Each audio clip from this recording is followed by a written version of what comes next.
ബംഗാൾ ഉൾക്കടലിൽ നിന്നുള്ള കാലവർഷക്കാറ്റ് മാലിദ്വീപ്, ശ്രീലങ്ക, കന്യാകുമാരി മേഖല വരെ എത്തി. ഇനി കേരളത്തിലേക്ക് പ്രവേശിക്കും. കഴിഞ്ഞ 15 വർഷത്തിനിടയിൽ കേരളത്തിൽ കാലവർഷം നേരത്തെ എത്തിയത് ഇത്തവണയാണ്.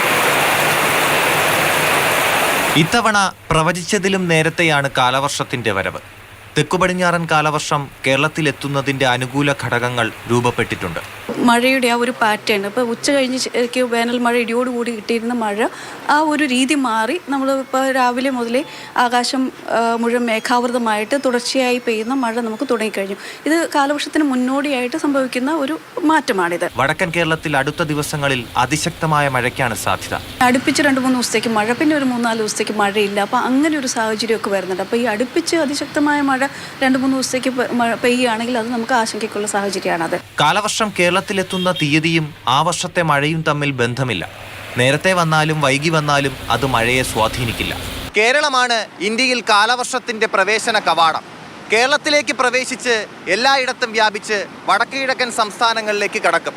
പടിഞ്ഞാറൻ ഭാഗങ്ങളിൽ കൂടി എത്തുമ്പോൾ ഇന്ത്യ മുഴുവൻ കാലവർഷം പെയ്യും.